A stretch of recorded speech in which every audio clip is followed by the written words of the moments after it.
Hey there. Welcome to our unit on consumer math. We have a lot of exciting things to look at in this unit. We'll start out with a slight review on some basic percentage math, and we'll get into looking at interest. To me, that's exciting because you can think about putting money in the bank and earning interest on it. And then we'll eventually get into like payments on loans, like on a house. Some of you, I'm sure, have already purchased a house before. Others hope to purchase a house someday, and we'll go through all the math behind what's presented to you when you do your closing and everything. So you are a little more informed about what's happening when they're figuring out your payments and all that over time. But so that's what we get to look forward to. But before we get there, though, we do have to start out by talking about percentages and interest and those kinds of things. So I wanted to just do a quick refresher with you on some math with percents. Real quick, let's say you have a fraction and you want to change it to a decimal. Just want to remind you how to do that. Like, let's say you have 3/5. Remember, you take the 3 and you divide it by the 5. So like in your calculator, put 3 divided by 5. And mine spits out 0.6. If you wanted to take a decimal to a fraction,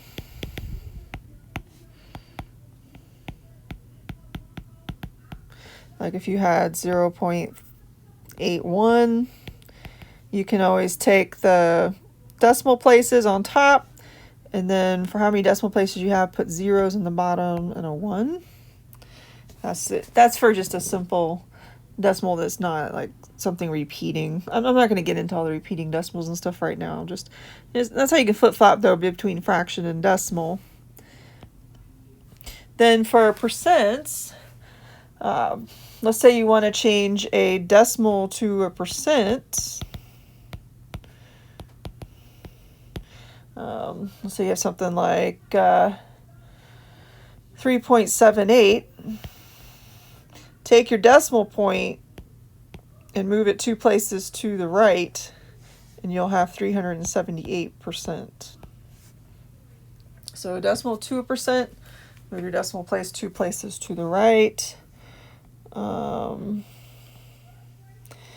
Let's say you're wanting to go from a percent to a decimal. So let's say you have something like 7%. Whoops.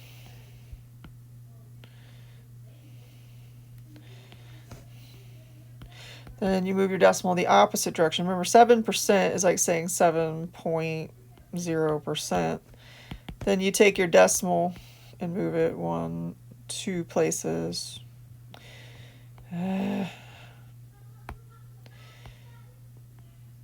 2 places to the left. So 7% is the same thing as 0.07. Okay, and percent means per 100.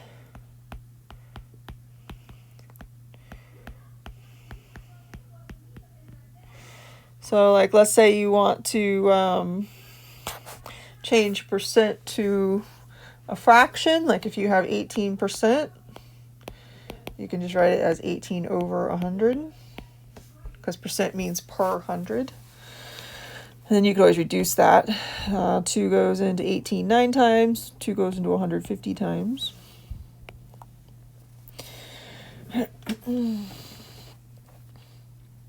If you had something crazy like 5.15%, that would be 5.15 over 100. Well, you can move that decimal 2 places to the right and just add 2 zeros to the bottom, and then reduce from there. Let's see, I know 5 goes in. I'm not sure if anything else goes in right now. I'd have to stop and think about that for a minute. I'm just pulling some numbers over here. But just keep in mind, percent means per 100.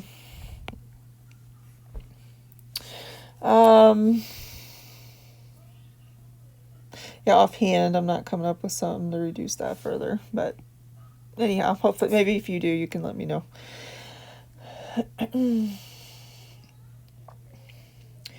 Or if you wanted to change a fraction to a percent, like if you had 6/25, you could either rewrite it with a 100 on the bottom, which in this case you'd have to multiply top and bottom by 4.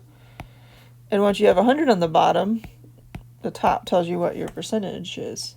So that would be 24%. Or you could change it to a decimal first. So if you divided 6 by 25 in your calculator, you'd get 0.24 as a decimal. And then remember, move your decimal place 2 places to the right and convert that to 24%. So that's just a quick recap there.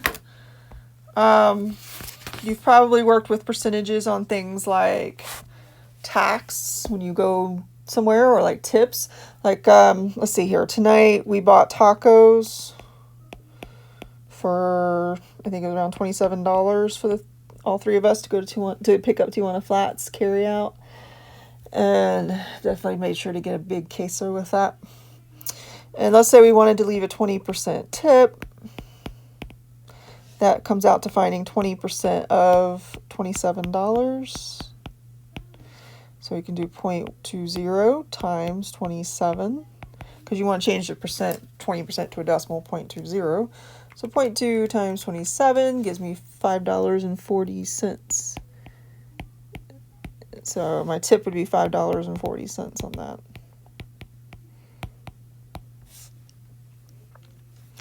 Or if you know that you want to, or that you know that something's on sale, like, let's say I see a shirt I like and it's $35, but there's a sale right now for 40% off.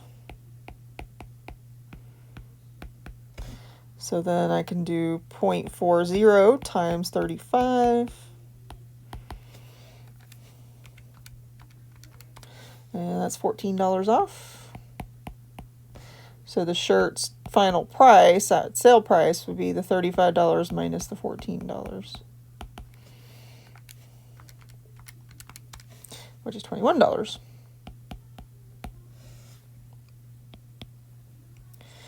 Now another real quick tip, like if we wanted to find the 20% tip and we want the total bill, instead of doing 20% and adding it to $27, we could find 120% of the $27. Because 100% would give you $27 back, and the extra 20% would include that tip. So 1.20 times 27. Oops. And that would give me $38. Oh my gosh, my calculator is not working so right. 1.2 times 27. $32.40. It gave me something crazy. I was like, that does not make sense. All right. Which is the same thing as finding the tip as $5.40 and then adding that to the $27. That's giving you the total bill. Or in the case of the shirt, instead of, if you want to find your final price of the shirt, instead of taking 40% and subtracting that $14, you could find 60% of the $35. 100% is the $35 minus 40% off is 60%. So 0.60 times 35. And that'll tell you the final sale price of the shirt without, in one fell swoop, without having to do multiple steps. So you'd find out that with just one step, basically, that it's $21 for the sale price. Okay, so often with percents, big thing is remembering moving your decimal point. If you want to put it in decimal form, from percent to a decimal form, move the decimal 2 places to the left. If you want to change it from decimal form to percent form, move the decimal 2 places to the right, and so forth. All right, so that was a real quick review, and the reason I want to throw that at you is because we are going to be talking about personal loans and simple interest today, and then next video we're going to be talking about compound interest, and those do involve percents because the interest rates are given as percents, and we got to work with those. A couple of definitions before we get into this. If you hear me say the word principal in this case, I'm not talking about the person who leads an elementary school. Instead, I'm talking about the amount of a loan, the credit that's being extended. Or if you decide to do an investment, the principal would be the initial amount, that amount that you're putting into the investment. Sometimes with a loan, they ask for collateral. That's giving them a certain amount of security. It's something of value that you agree to hand over in case you can't repay the loan. So like you hear somebody say they put their car up for collateral. That means if they don't repay the loan, then the organization can come and take the car in lieu of the loan payment. Co-signers, extra people who sign on a loan. You might hear about that often with cars or even houses. Nowadays too with student loans. You hear that a lot. It's an extra person who signs on the loan. They're not the ones actually taking out the loan. The loan's not for their use. It's not their house or their car or their education, but they're on that loan and they're equally responsible. Sometimes you might hear about that, like with student loans, the parents might be co-signers with the students. The personal note, if you hear about the note, that's the terms and conditions of your loan. It's important to know exactly what that says. And then interest is the fee paid by the borrower for use of the lender's money. If you invest money in a bank account and you earn interest, technically the bank is the borrower. You're putting your money in there, they're using your money, and for that they pay you a small amount called interest. Usually the interest you pay for borrowing money is way more than what the bank would pay for you to put your money in their accounts. All right, all kinds of interest. So we're going to talk about simple interest here.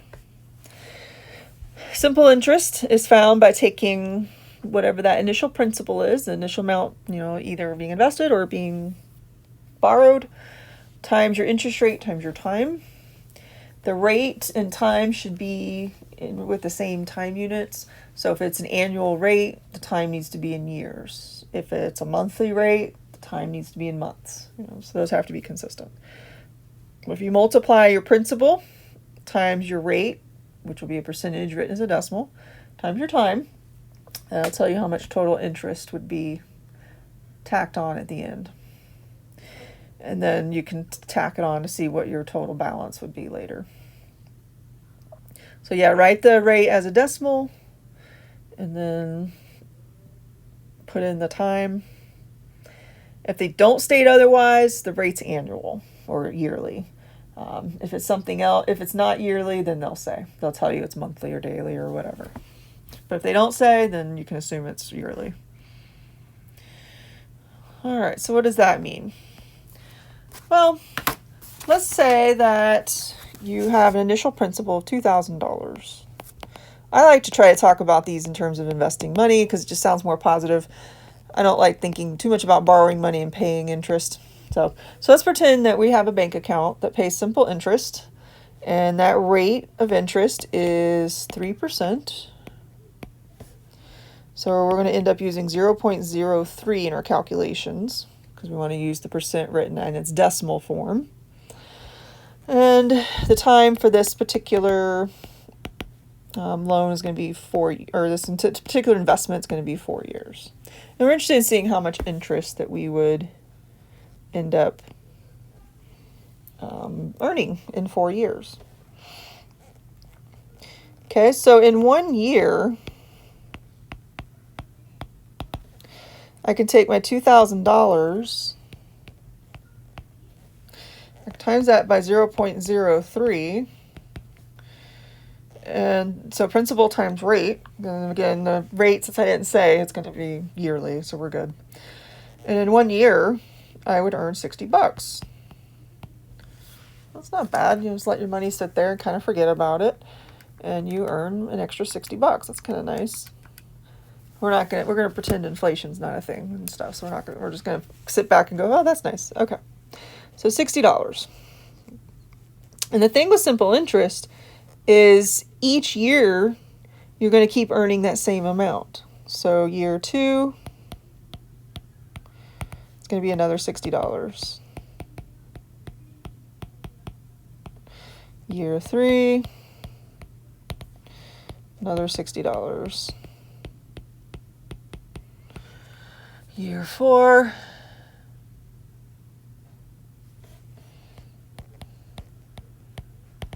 Another $60.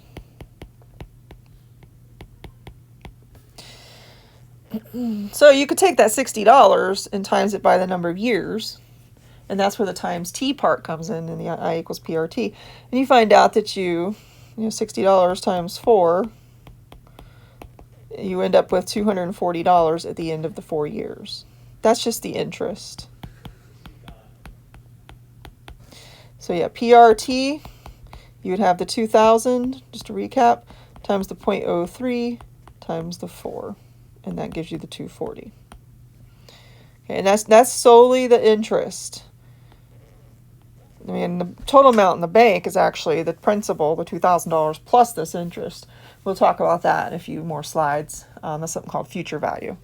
But for now, we're just computing the interest you would earn. So that's not too bad.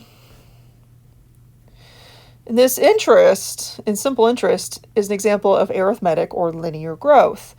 The growth that results, if you try to graph it, ends up being a line, because it's the same positive amount added over each time period. So like if I did a graph, and let's say this axis is my time axis, and this axis is my account total, I could watch my account growth. This is not going to be to scale, but time in years.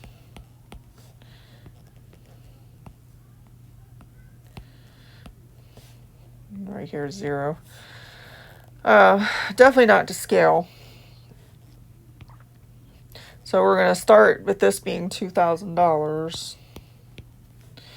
So, you know, this little thing means we're kind of jumping up in the scale. But each year, so at year 0, we put in the $2,000. At year 1, we said we earned $60, so we'd have $2,060. Then year 2, we'd have another $60, so $2,120. So we'd be there. Year 3, $2,180. So we'd be here. No, and it keeps going like that. Year 4 would be the 2,240, which would be up there. So it would be like up here.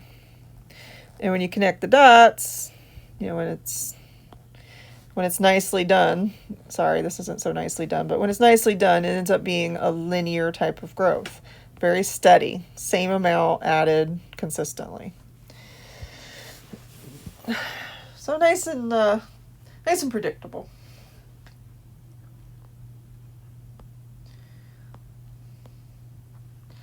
All right, let's look at 2 more examples of how we would find simple interest.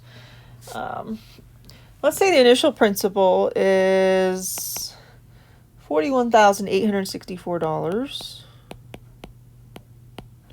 Let's say the rate is 0.0375% per day. So they went ahead and specified that it's a daily rate. And then they gave us the time in days.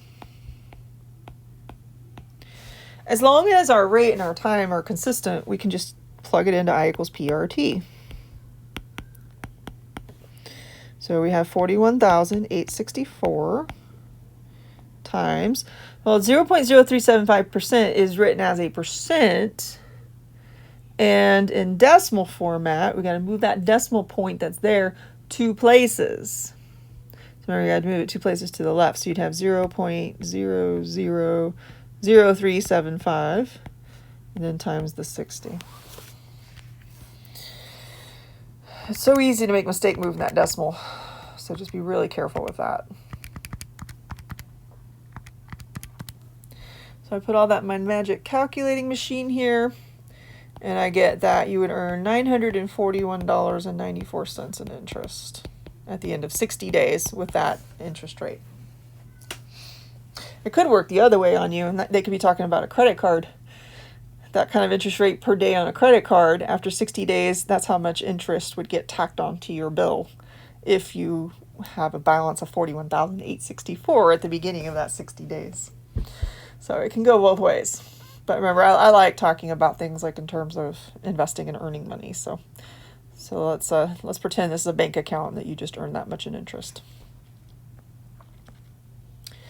All right, let's do one more kind of like that with consistency. Let's say your principal is $465.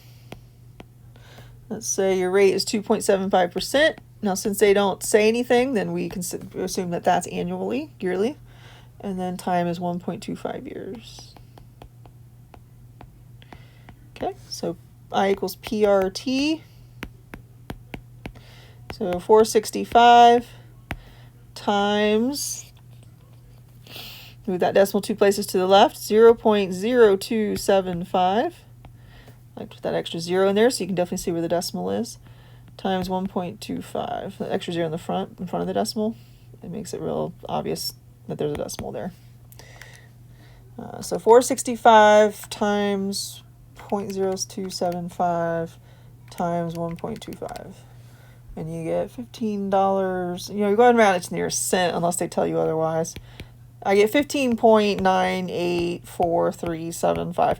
But we don't have partial cents in this country, so we just say $15.98. Except gas prices, they always do like the whole 99 hundredths of a cent. And when you buy a lot of gas, you might notice it, but it takes a lot to notice anything. All right, you might see the words ordinary interest. Simple interest will mean ordinary interest unless they state it otherwise. With ordinary interest, they like to just go ahead and make things nice and clean and say there's 30 days in a month, 12 months in a year, or 30 times 12, which is 360 days in a year. If they say exact interest, then you would use 365 days in a year. Often they ignore leap years.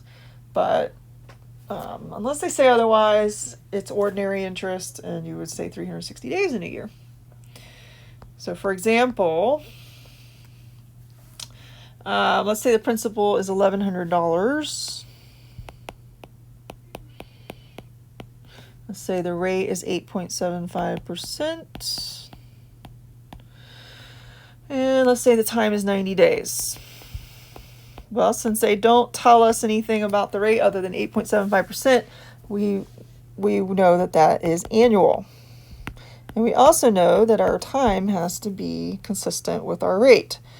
So we need to rewrite 90 days as 90 over 360th of a year, which that reduces, if you'd rather, you could say a quarter of a year. So 90 days is a quarter. Every 90 days is another quarter. 4 quarters makes a year. 4 times 90 is 360. All right, so 1,100. Let's see, 8.75% as a decimal would be 0.0875, and then the quarter of a year. If you'd rather say 0.25 for the 1/4, the quarter of a year, that's fine. It's just a decimal equivalent to the fraction. And you get 24.0625. So you want to go ahead and say $24.06 of interest. Do one more like that where it's kind of weird. Let's say the principal is $2,500. Let's say the rate is 3 7/8%. All right, I'm going to go ahead and change 7/8 to a decimal because it just makes me feel more comfortable. So I'm going to go ahead and say that that's 3.875%. And then my time is going to be 9 months. Once again, I got to change my time to be consistent with my rate. My rate doesn't have a time attached to it, so we say it's in years. So therefore, my t over here needs to be changed to 9/12 of a year. There's 12 months in a year. So I put 9 months over 12 months to say 9/12 of a year. And that reduces to 3/4 if you'd rather. Or if you want, you could use 0.75. Totally up to you. All right, I equals PRT. So 2,500 times 0.03875 times, 3/4 of a year.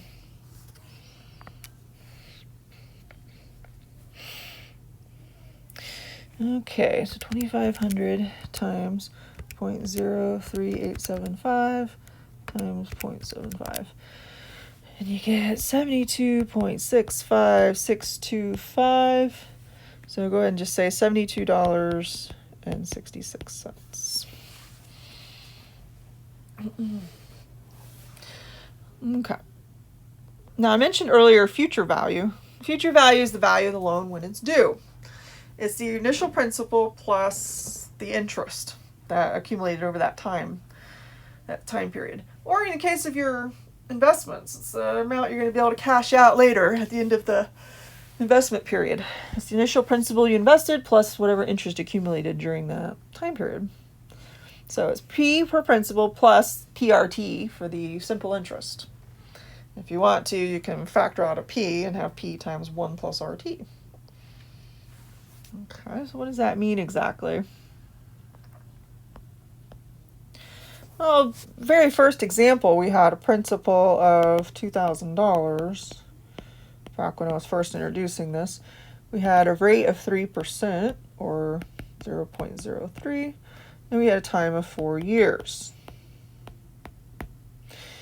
And we had figured out that the interest on that, I equals PRT, was $240. So the future value would be the initial principal of $2,000 plus that interest of $240, which would be $2,240.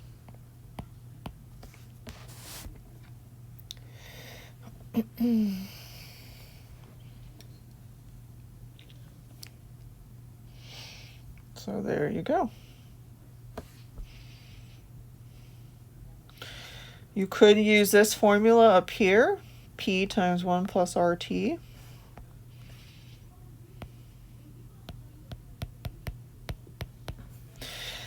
Well, if the interest rate is 3% and we're multiplying by 3% over 4 years, we could take the $2,000 and we can multiply by 1 plus the 0.03 times the 4. So we could take the $2,000 times the 1.12.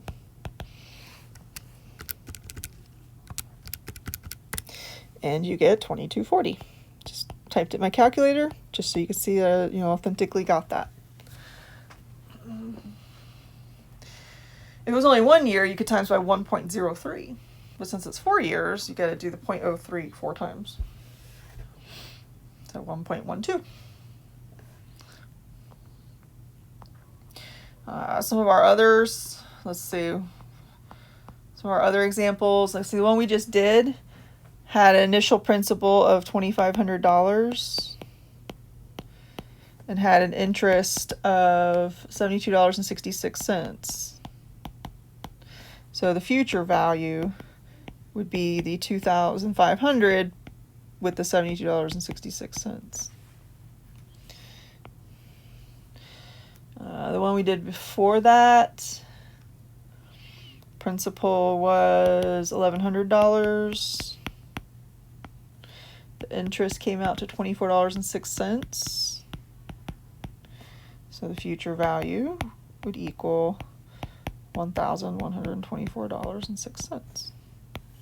So you just take whatever your principal is plus your interest earned over that time, and that's the future value. All right, a couple other little random things you might encounter when you're out there doing your bank business. One of them is called a discount note. A discount note is a loan where the interest is paid the day the loan is received.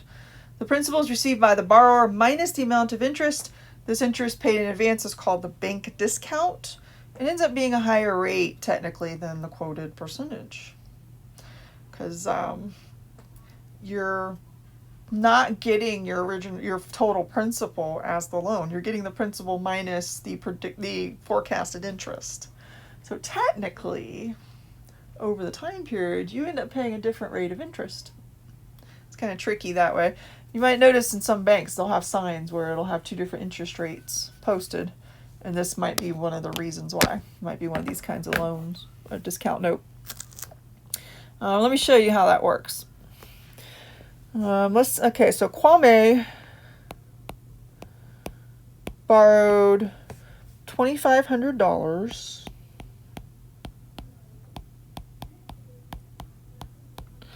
for 5 months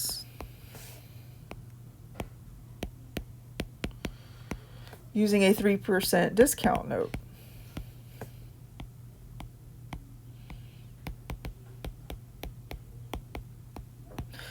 So what the bank does is right away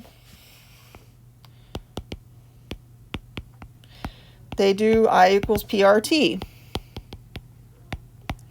So I say, well, your principal that you're borrowing is $2,500. The interest rate is 3%. And we're going to assume annual interest rate since it says 3%. And 5 months is 5/12 of a year. So go ahead and put that in and figure out how much interest, would that be over that time period. I'm putting that in right now, and I get $31.25. So that's the interest paid for the use of the bank's money. So what the bank does, so Kwame doesn't receive $2,500 for his loan. Kwame receives $2,500 minus the $31.25.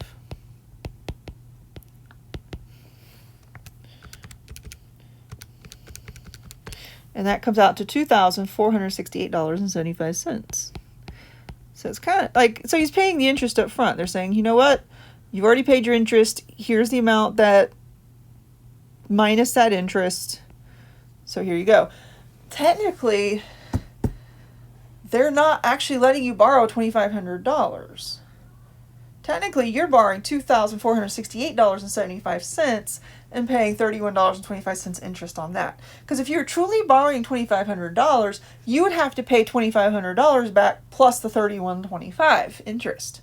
But that's not the way they're doing it. They're going ahead and discounting it up front, which means you're technically not borrowing that amount. So what is Kwame actually borrowing? What was the actual rate of interest?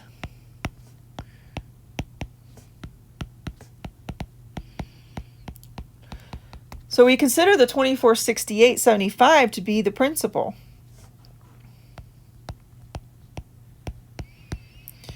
We're trying to find that rate of interest.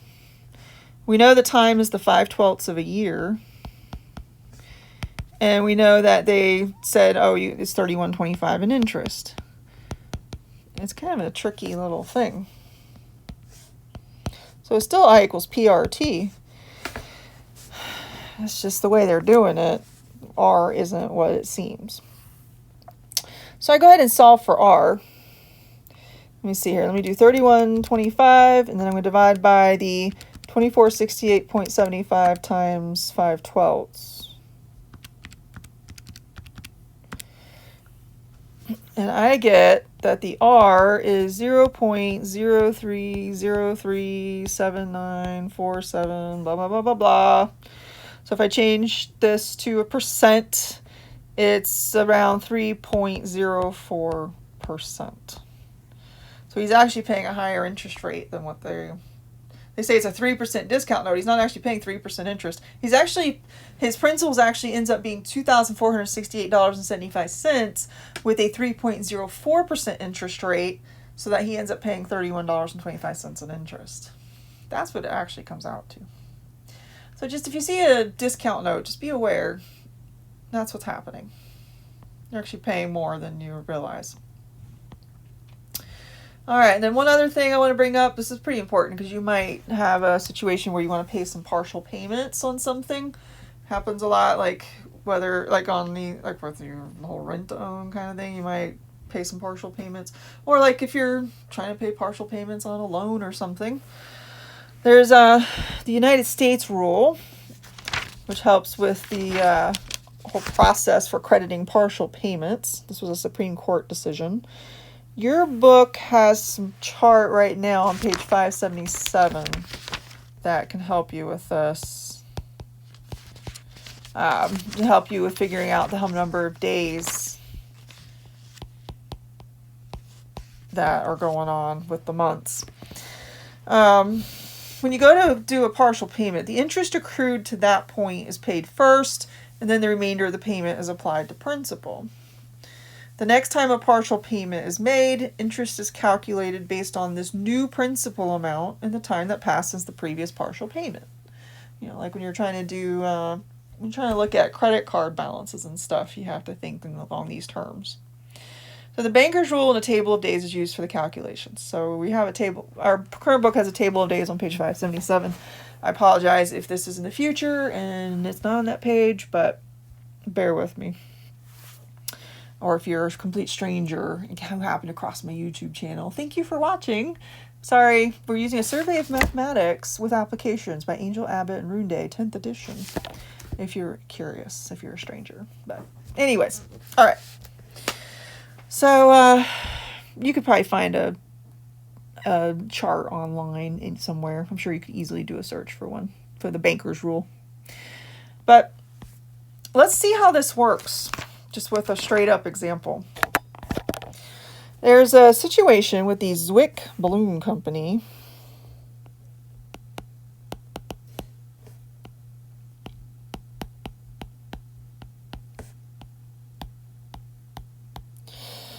That has a $6,500 note with 10.5% simple interest.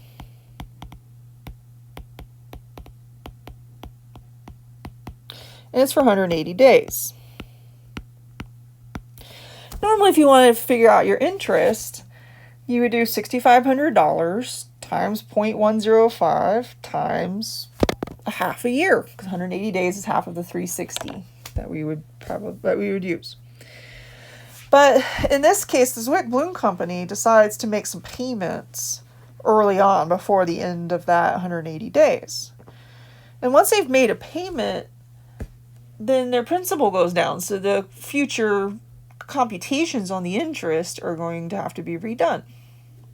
And that's where the United States rule comes in. All right. They made payments of $1,750 on May 1st and $2,350 on July 1st. And we want to figure out how much will they owe on date of maturity.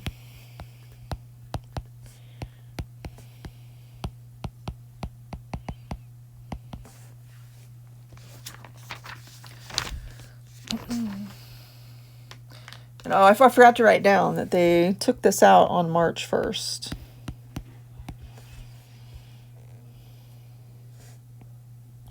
So March 1st was the first day they took out this note. So we've got a situation from March 1st to May 1st. So we got to use our chart and figure out how many days is that. Well, March 1st on the chart has a 60 to it. May 1st on the chart has a 121. So we'll subtract 121 and 60. And we'll get 61. So when they go to make that payment, first we're going to figure out how much interest is going on, and then we'll subtract the payment. So we have a $6,500 note. That's the principal. Interest rate of 10.5%, so 0.105. And the time at that point is 61 out of 360 for the years. So we put that in our calculators. Let me do that real quick here. Bear with me.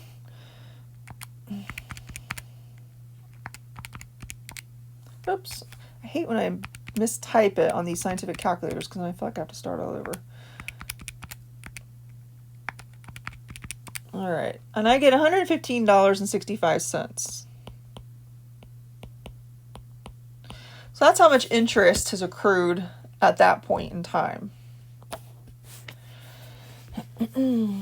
So we have the $6,500 note, the principal, plus this $115.65 in interest at this point in time, but then they made that payment of $1,750. So where does that put them in their loan?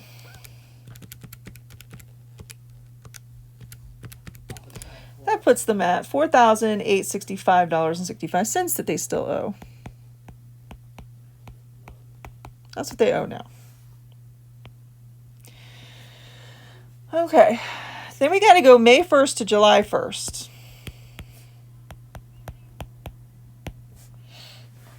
On our chart, May 1st is day 121. July 1st is day 182. So we'll subtract those. And we get 61 again. All right. So this time the principal is 48.65.65. We'll times that by the 0.105 times the 61 over 360. Let's see what we get.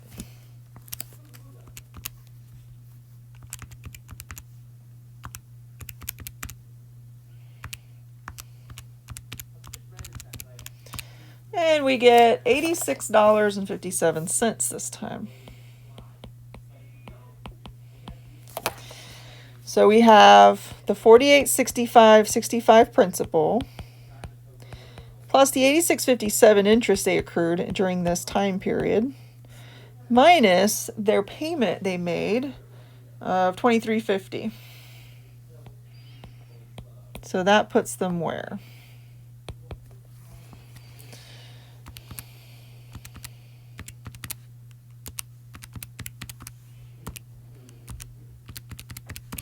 Puts them at 2602.22. So that's their principal as of July 1st. Now they're in the home stretch from July 1st to when this matures. It was 180 days. When is maturity? So if March 1st is 60 days, 180 days. Let's see, March 1st was 60 days. Let's do a little calculation real quick. Add 180, that's 240. 240 puts you, if you look on your chart, 240 puts you at August 28th.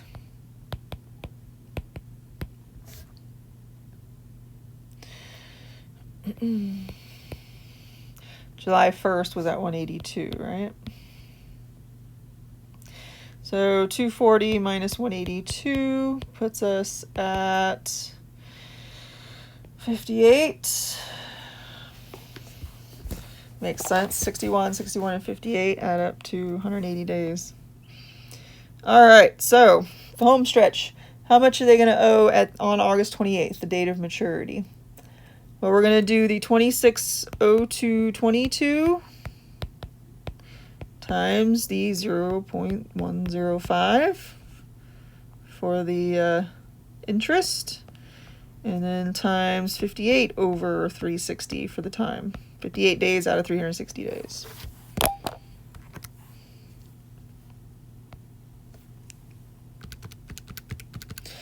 Principal times rate times time.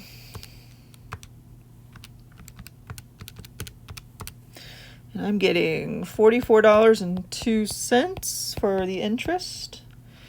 So the 2602.22 plus the 4402 gives me what?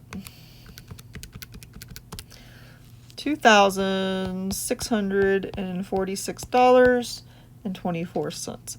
So that's what they have to pay on maturity date. Because, you know, we went along and up through that first payment, figured out how much interest they would owe at that point, added that in, and then subtracted the payment, gave us a new principal amount. Then from there till the next payment, figured out how many days that was, found the interest, PRT, added that in, subtracted the payment amount on July 1st, and figured out they were at 2602.22 at that point that they owed. Then last time period, the principal was that 2602.22. PRT time period was 58 days from July 1st to August 28th. So used all that, figure out they would, the final leg of it, they accrued $44.02 in interest they owed. So we added that to the 2602.22 to see what they would owe on that final day on August 28th to pay off their loan. Hopefully they paid it off, and hopefully that balloon company is still in business, because I like balloons, they're awesome. But anywho, well, that's it for what I was going to share with you about simple interest. I threw in a couple of other topics that you just might see in your life if you step into a bank and have to do some other loans, or if you're interested in paying off a loan with partial payments and trying to get paid off early, trying to see how much you might save in your interest in the long run, depending on how the loan's written up.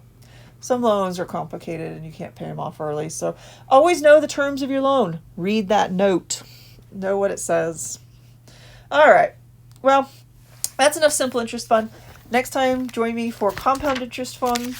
And we were building up to someday being able to buy a house. That's going to be really fun. Okay. Thank you for joining me.